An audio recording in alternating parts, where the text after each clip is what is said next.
I'm slowly pressing buttons and hoping that they're working. So that was a one thing that we do know about here. We've talked about it here, and it's one thing I talk about. I do is the thing with my like language handshake and my thoughts and words and meanings.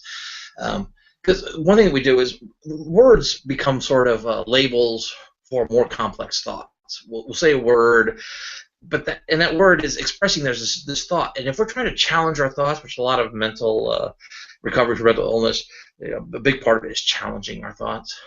Uh, if we keep using our same old words, it starts triggering the same old thoughts, and then it's hard to challenge those thoughts. And I remember I've heard Shane tell a lot of stories to me. We spend hours after dinner, at the dinner table. People are trying to clean up and go turn off the lights. They're going to bed, whatever. We're still there talking about whatever. And at one point I said to him, I said, "Okay, Shane, from now on, when you're telling me your stories, you cannot use the words." What words did I say you can't use, Shane? I said you can't use the words what? I cannot use the word abandon, and I cannot use the word betray. Okay, abandon and betrayal. I don't know if he mentioned those words earlier. I don't know if you. I sensed a little pause in it where he's telling the story, and there was almost this determination of like, God damn it, Wayne, I've got to say these words here because these words are important to say here, and I'm not, a lot of subtext. You probably didn't catch it, but the whole point being that if he can't use the words abandon and betrayal, he has to think of new words to say to express the thoughts, and now he's accessing those thoughts differently, and they're easier to challenge. I mean, that's kind of the idea behind kind of changing your words a little bit to challenge your thoughts is it gives you a different access to the thought, so the thought's not being triggered automatically. Then maybe it's a little bit easier to challenge. Maybe it isn't. Maybe it's just a fun game to watch Shane struggle to try and explain how he's being betrayed and abandoned without using the words betrayed and abandoned. I don't know. Maybe that's just me. But the other thing I heard in there when in that segment when you were talking is how well you present. And you do present really well. And people who have been through mental illness, a lot of people have this where they present really well. And that can be exhausting because, one, you're really putting up this front, and there's so much going on inside, and there's nobody to help you out with it. It's so isolating to be able to present well. And when you try to share what's going on inside, people just kind of blow it off a little bit, like, oh, well, you're just whatever. Because you present so well, you've got them fooled. And I know in the past year, there was a real big story came up, and it was when Robin Williams passed away. And, I was hit hard by it, but not nearly as hard as you were hit by it. But a lot of it did come from the fact that I think he presented well. And a lot of people were kind of like, well, why would he commit suicide? Big star, big this, big that, and then they start maybe talking about him, talking about him behind his back. People are being very judgmental about it. I wonder if you could go ahead and kind of share with people, kind of what was going on with the way you were thinking about Robin Williams and maybe why you were thinking that way about it. And, give us that little story. I think it's a very powerful insight into kind of what you're doing now too, which is like bringing mental illness attention to people. And Robin Williams was a great case to sort of like why we should do this. When you look at Robin Williams and you look what happened to him, if you've got sort of questioning his motives kind of thoughts, then you really need to listen to what Shane has to say, I think. So I wonder if you could go ahead and give us a little, your version of when it happened, what you were thinking, what you're feeling, and maybe kind of how that kind of fits into what you're doing now. Yeah. Boy, we lost the talent there, huh? I mean, we not only lost the talent, we lost a quality human being. Brilliant man, and he was one of my favorite actors, if not the favorite, and definitely my favorite comedian.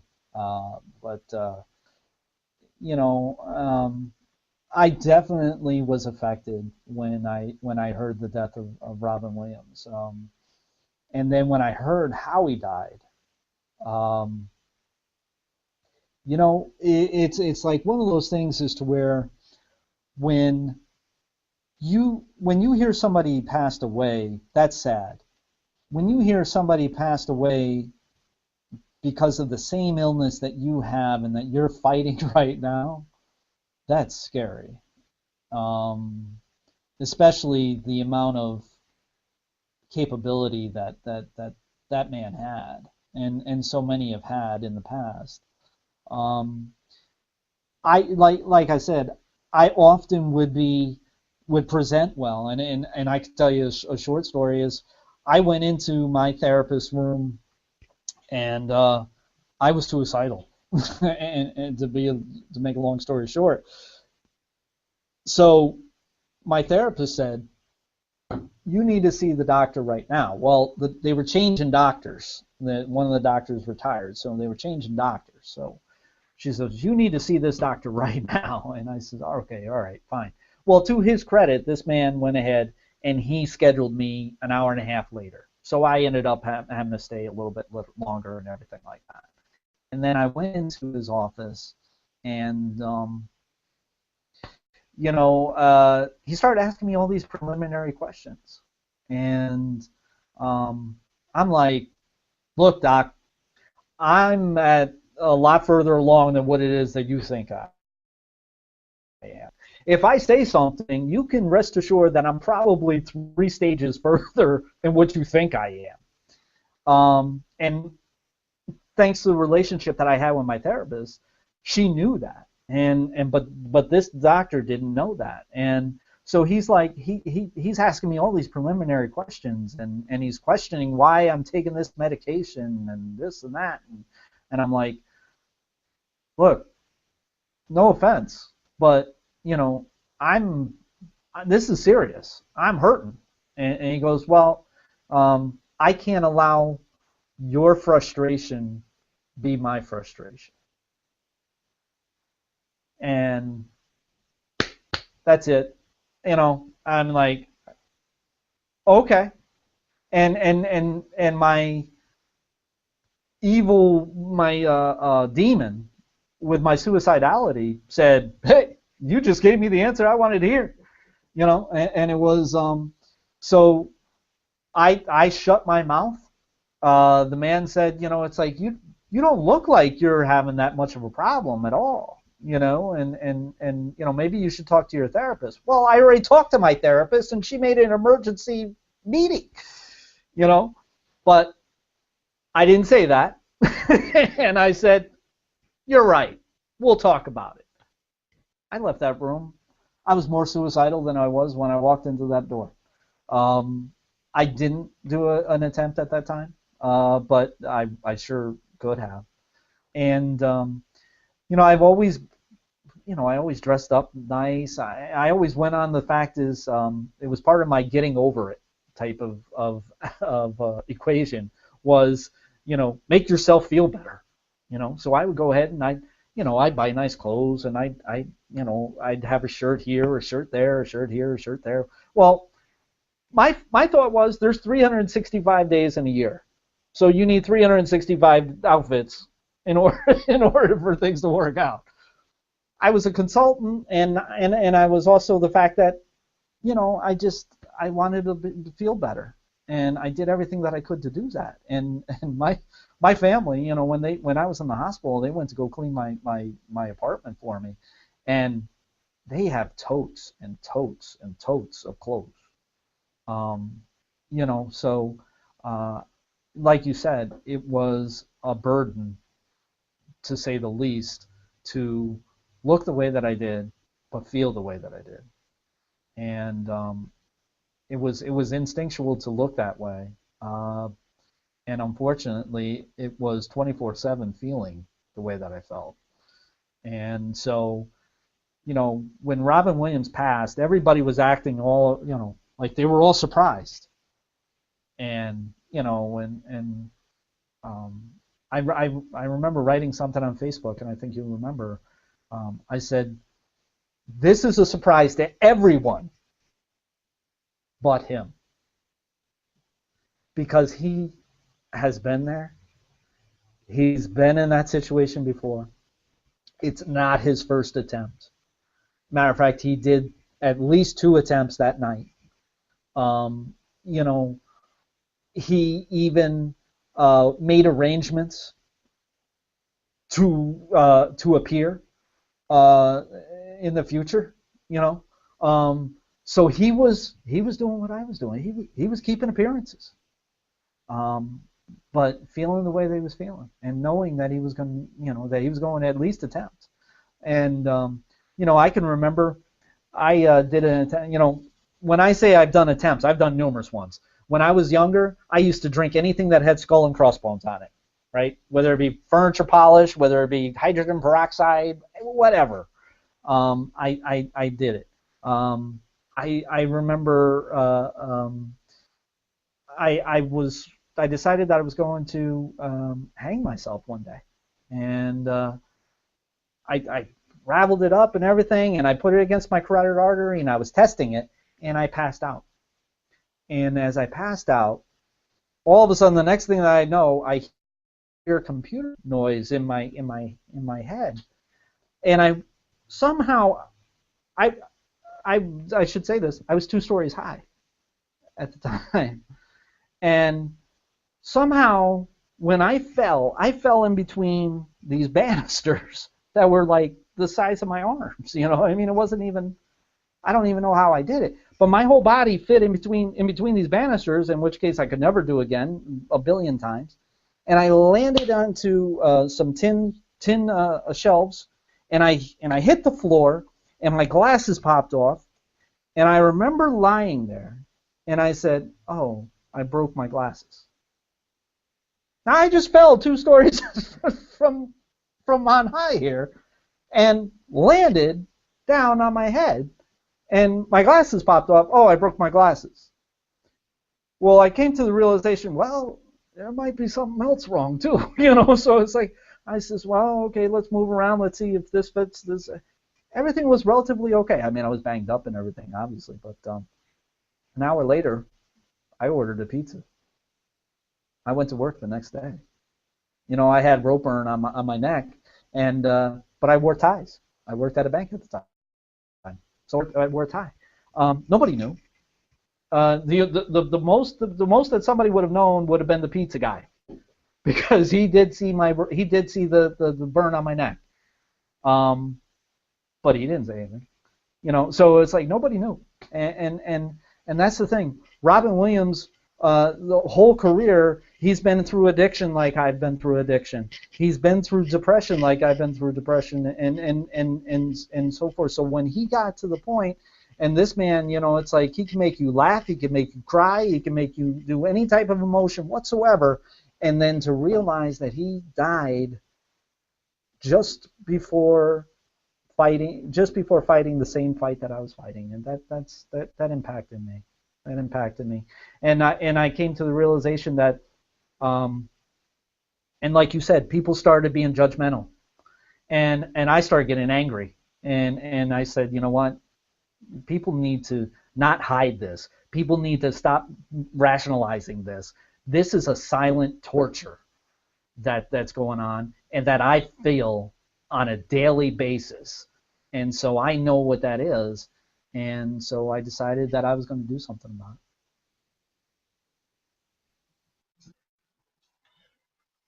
Yeah, you talked about being angry, and I think probably initially too the first, which maybe this is not true, maybe I'm projecting on you, and the anger is at the person who's saying that, but then you come to this realization that I'm angry at the fact that they're saying it, that they don't have the knowledge, that they don't realize really what's going on, that there's a gap in our awareness, just in the general public. People don't understand sort of, mental illness in general, but specifically depression, and especially depression that leads to suicide. They don't really understand it from the patient's point of view, and so I know that's been one of the things that you've really been kind of on for the last year, and you're giving, with your Serenely Speaking, you have your talk from a patient's point of view, and you tell this story, and a lot of the story that we've heard tonight, packaged, of course, differently. You're telling a different story because you're maybe a little more on the mental illness part, but also from an educational point of view. Tonight was just really great. A lot of information. Really, people, if they see this tonight, they're going to know a lot more about you probably than they could have ever imagined. But there's a lot that people need to know about mental illness, and they need to know about it from the patient's point of view. It's one thing to learn about from the doctor's point of view, and that's important. And it's important to learn about from the family's point of view. You shared with us tonight, the impact of your addiction and your mental illness on your family, and they've given us some, a sense that, and they probably have a story they could tell. we'll get them in here for an hour. We could talk to them about how they felt about it, and that's an important story. But there's this important story from the patient's point of view. One, it helps for the patient to be able to hear that, because they can get that. That's exactly it. That's what I feel. If not exactly, that's pretty much what I feel. I can identify with that. It can give them a voice. It gives them an opportunity to sort of speak. And so I know that's going to, you're speaking so they can speak. I guess there's some sort of thing going on with that. And so I know it's been really exciting for you. And you've shared with us the Arisen Straight podcast can be coming on. It's just starting this Thursday. 8 o'clock. It's going to be live on YouTube, similar to this program. And then, of course, it'll be available on YouTube. And motivational stories. If you haven't seen the introductory video for it, look that up. It's the Arisen Strength announcement video. There's a short 5-minute video of a spoken word piece that you've done with some beautiful graphics. Tells a wonderful story. And then the introductory speech, kind of telling you what the Arisen Strength show is going to be about. I guess now I don't hope I haven't given away any secrets or stolen your thunder here, but in sort of in this closing moments here, taking all that, can you sort of wrap this up in a little bow? Give me what's the takeaway? If somebody were to watch this, what's something that you really wish they would take away from this about kind of what happened here tonight or what's going to happen in the future? What are sort of closing thoughts on that? That's a lot. That's a lot. What I came to realize is that there are a whole lot of, I did medical billing for the better part of 20 years. So I'm very in tune with the medical definitions. I'm in tune with medical terminology and the way that things are, patient, professional transference and everything in that sense. Excuse me. And what I came to realize is that there's a whole lot that's out there in regards to articles, in regards to videos and so forth. That's in regard that looks at mental illness from a medical standpoint, from a clinical standpoint. Very little is actually out there that's regards to how the patient feels. And when I came to realize what my purpose was which was from my higher power, that's what came up hard. And a lot of people really don't understand that, when we find ourselves being ill, or at least if I was to ask, when are you going to go to a doctor? When do you go to a doctor? And most people would say, well, when we don't feel well, when we're sick. But is that really true? The answer is no. I mean, the majority of the older generations, they didn't go to a doctor unless if they were, severely ill or dying. I don't take it that far, but I've definitely been through flus. I've definitely been through colds. I've even gone through infections, to where I utilized every home remedy that was possible, or I exhausted every bit of time that I thought that was reasonable for my body to heal itself, because I realized that the body does that very well. But let's say that I don't get better. All right, well, I finally resigned myself to go to the doctor. When I go to the doctor, due to the advancements of pharmaceuticals such as antibiotics and antibacterials, the advancements are so vast that the doctor is able to help me stop what's going on and actually give me some healing within a very short period of time, say like a week or so, or even a little bit more. Now, people are going to say, well, that's not true, I mean, I'm talking in general, When it comes to mental illness, it's not nearly as effective. It's not nearly as efficient. When it comes to antipsychotics and antipsychotic pharmaceuticals and antidepressant, it's a 30% success rate at best. And so, when somebody says, well, I've been depressed before, and it's like, you're going to have to get over it or take your medication and get on. Yeah, well, when we're talking about depression as an illness and not as an emotion, you got a different story here. And in most cases, there's some sort of combination of medications that the person has to take, and there's all side effects that are to each medication. So not only do you have to go through the side effects, but you have no guarantee that you're going to have any long period of time of healing, because it could switch down the road, and to the point as to where you need another medication because you've saturated your capacity. You know what I mean?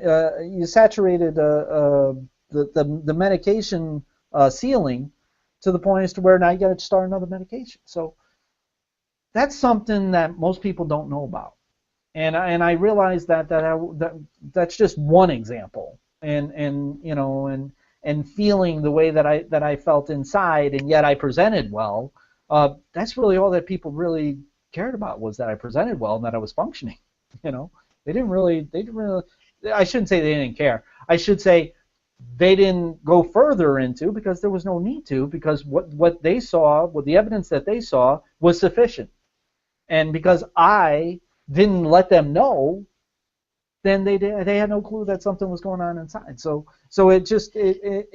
those are some examples. And so I decided that I was going to talk about mental illness from a patient standpoint, from a patient's point of view, because I have the skill set that I was given from my higher power, and so this is what I want to do. And so I decided to go ahead and start doing a speech, and I did, as you know, I did from a patient's point of view, which is basically the difference between depression as an emotion and depression as a mental illness, and the difference. And I, you know, in realizing with my own experiences, I came to the realization that there are people out there that love their child, love their friend, love their mother or father, whatever the case may be, but they just don't know how to handle them. They don't know what to do with them. And their instincts is to try to get them to move up and to get over things, and to get them moving forward, and to be better. And that instinct is like putting water on a grease fire, you know.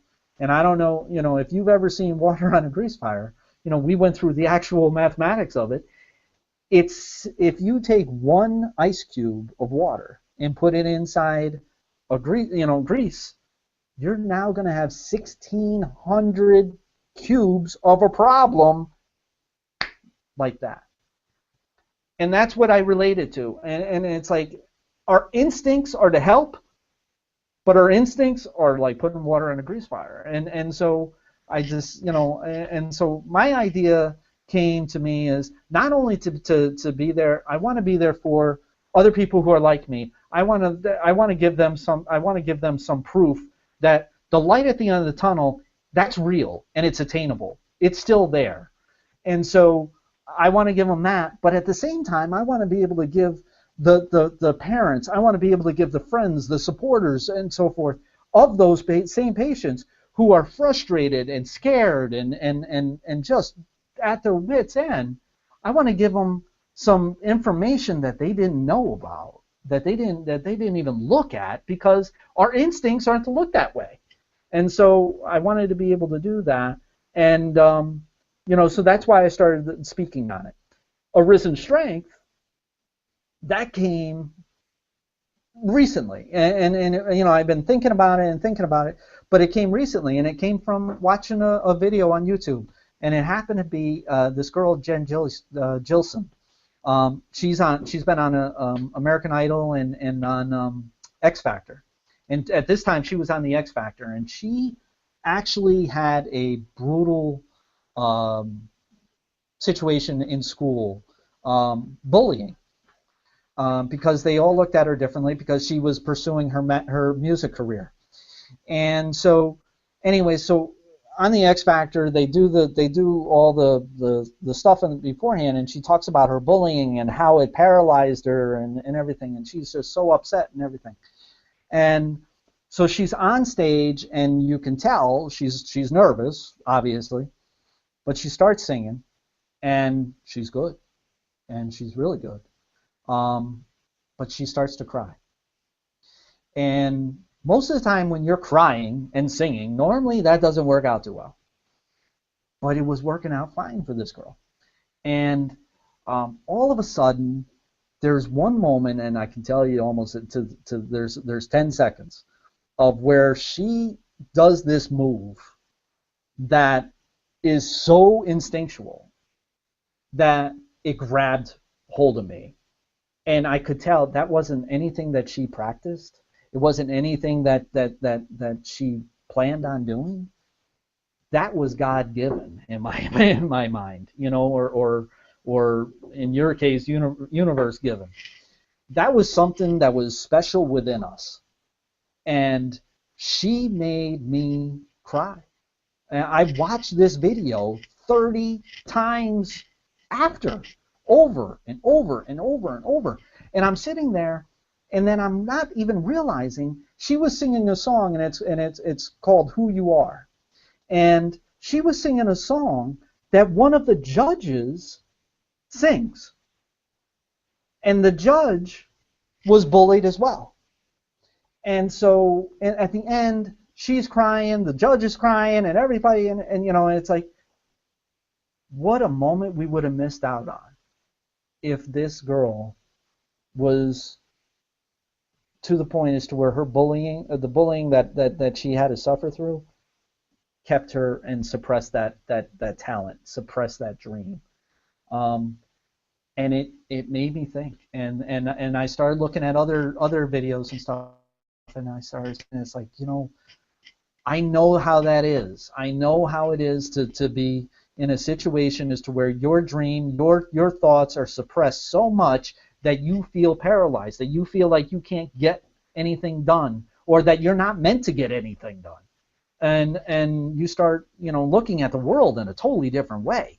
And, you know, and then, you know, so the idea came from that video. And then hearing about Martin Pistorius, which you brought up, which was a young man, I think he was 12 years old at the time, locked-in syndrome. And for those who don't know what locked-in syndrome is, you can't communicate and you can't move. And so he did this for the better part of 14 years, and I don't know how I would have done with that situation, but when he woke up, he became an author, and he became an entrepreneur, and he became an inspiration to so many, including myself. So that's what Arisen Strength is brought off of, is to take those dreams and those talents that are suppressed within us, and we all have them. And another thing that I had to make clear is it doesn't have to be a singer. It doesn't have to be a celebrity or anything like that. Some of us have the talent to be caregivers. Some of us have the talent to be supporters of others that are going to do what they're supposed to do. You know, some of us are to have the talent to be able to help their parents, you know, throughout their situation as they get older or ill or whatever the case may be. That's the talent that we're supposed to do. But, you know, for whatever reason, because of our situations and our experiences, they're suppressed. And that's what I'm trying to bring out. And that's what Arisen Strength was brought up on.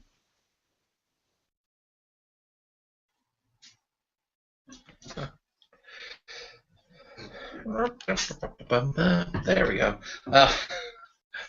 I think we've been on a wild ride tonight. It's been great. I've had a really good ride. I mean, I think we could have brought you in here and done a 5-minute show, 10-minute show where I just asked you, Shane, you're doing this thing on Thursday night. Why are you doing it? And you could have told us that Jillian Jolson story, and the Martin Pistorius story. We could have had that last little bit there, and that's why you're doing it. And I don't think the audience would have gotten anything out of that. Except for they are great stories, and I think they're the stories that speak to all of us. But, you know, questions that come to my mind, well, why does Shane care about those stories? You know, yeah, okay, you know, we all heard those stories, but we're not all making a radio show out of it. You know, why are you making a radio? So, tonight we got a really good sense of why those stories might speak to you. You know, and when you listen to this show backwards, because, you know, it was a journey. So you follow the journey backward. How do you get to the end of the journey? Well, read it backwards. You know, we heard I can't even say his name now, Robin Williams' story, and we heard how that connected to you. And then we were, you know, backtrack and told the story. We got a really good sense of your trajectory through the universe, how your perspective shifted during the universe, how at any given moment, whatever your perspective was at that time, how that was informing your reactions and actions and consequences. And I think there's this wonderful story that's been told, and we could probably analyze it all next week, which we might relive Shane's journey to get to this point of, why are you doing this show? And it's not a short answer. People can say, why are you doing this? And it can be a real short answer, but there's a much more complicated answer that sometimes takes a long time to explain. And that explanation, if I hadn't interrupted in here and kind of talked along and for us to act almost like a tour guide for like to know where I was in the story, it would have sounded like random thoughts. I mean, that's kind of the idea behind random thoughts. Sometimes people ask me a question, sometimes I give like a really rambling answer, but to me it's almost like I don't believe there's any short answers. Like the short answers, they betray. I'm going to use the word the answer. It would be a betrayal to you, to all of us, if I had just brought Shane in here and said, why are you doing this? And he mentioned these inspirational stories that he wants to share with people. Because I think you would have really missed out what's really going on under the iceberg, under the surface. So it's the tip of the iceberg, and a big part of Random Thoughts is for me is exploring what's beneath the surface, and but not doing it necessarily in a way that may be comfortable for a lot of people. So there's this randomness to it, and I think I don't think Shane's journey was really random, but we connected a lot of sort of random things. Things from the childhood, things in the middle. He was telling your life story, which is not random at all. But the journey, it's like any other journey. There's twists and turns, and if you just pick out points in it and don't know the whole journey, it can start feeling a little random. And I think I had a great time. And did we go an hour? No, we went an hour and a half. How's that possible? I think we were cutting it short too, because there's so much more we could talk about. Hopefully, when you listen to this. One, you're really hearing Shane's story, because that'll give you a lot of insight into why he's doing what he's doing, and really help you connect with his show. But two, I hope it gives you a chance to think about your own choices, your own life, your own trajectory, your own perceptions, challenge your own thoughts. This is not an easy journey for Shane. It has not been easy. It's not all rainbows and golden thread now. There's a lot of hard work that has to happen. I know he mentioned a couple times doing this intensive therapy, and he used the word intensive a couple times. I'm probably going to think if I go to a lot of therapy, I may go like once a week. Well, intensive therapy is like 3 times. No, 3 times a day, 5 days a week. It is intensive. So if you think somebody who goes to therapy once a week is doing a lot of therapy, imagine 15 times a week. That's what we're talking about when we say intensive. I've been to the same program, and it doesn't go on for a month or two. This is a year or more. I think I went about a year and a half. This is not a small effort to get. It is no small effort for Shane to be where he is now. And this is also another thing about the presenting well. If people who you presented well in the past see you now, they might see pretty close to the same Shane. It's like they say, well, yeah, you used to smile before, you're smiling now. Well, maybe they don't know about Duchenne smiles, but you're smiling differently because you're smiling from the inside. You can see it in the eyes. The eyes wrinkle just right when it's a real smile. And that, I don't think that was a smile from a few years ago. I think it was a smile on the face, and there was no wrinkling in the eyes because the smile wasn't coming from inside. It was a non-Duchenne smile. But I think and there's a lot of little things like that about Shane right now that, because he presented so well, to the untrained eye would look about the same. But you only need to talk to the man to hear his passion about what he's doing, to realize that he's not reading a script, he's not reciting from a book. He is speaking from the heart.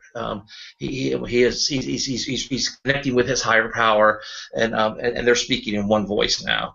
And that's kind of part of what I talk about when I think about the universe is always speaking to me, and I have to make sure that I listen. I have to make sure that my perspective is aligned just right, and then there's a resonance, and I speak with one voice with my higher power. I am part of the universe, that kind of thing, so that we shouldn't be at odds. And when we speak with one voice, it comes from inside, it wells up, and it's been a wonderful story. I've had a great time.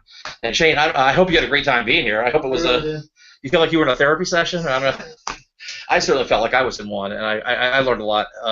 Well, I do want to say, I do want to say one last thing, and that is that my friendship with you, was a godsend because I was in a very uncomfortable stage of my life when I first met you, and you know, those conversations that you talk about, we talk for hours. I mean, it's like somebody actually, mean-spiritedly joked about how we should be married, and but I didn't get all that upset because you know, that's if I was to be married to a friend of mine, you would be the one. So it's where those conversations that we had and everything like that, me using you as a soundboard and everything, and test this out, and what do you think about this and that, and you helped me out a great deal, and watching you progress the way that you're progressing now in the show and everything, it's really fun to watch. So thank you very much for having me. All right, so it's sort of finishing up, wrapping up here. You can tweet at us. We have Random Thoughts with Random Access, and it's our we have a Twitter account, Random Access. Right now, you can probably see it up on the board. We have 959 followers. Okay, I had a discount for 5 years. I've sent 50,000 tweets, but a lot of those are probably dead followers. The accounts are dead. I'm sure the followers are fine. They've just given up on Twitter, but so they're not really tweeting me. And I have 658 people that I'm following, and a lot of those are probably dead accounts too. So I have to weed that down. Maybe, but I want to get those followers over 1,000. Maybe they're suppressed. Yeah. So, but what I have listed at 89 times. So if you know about Twitter, people create Twitter lists of followers, groups of followers.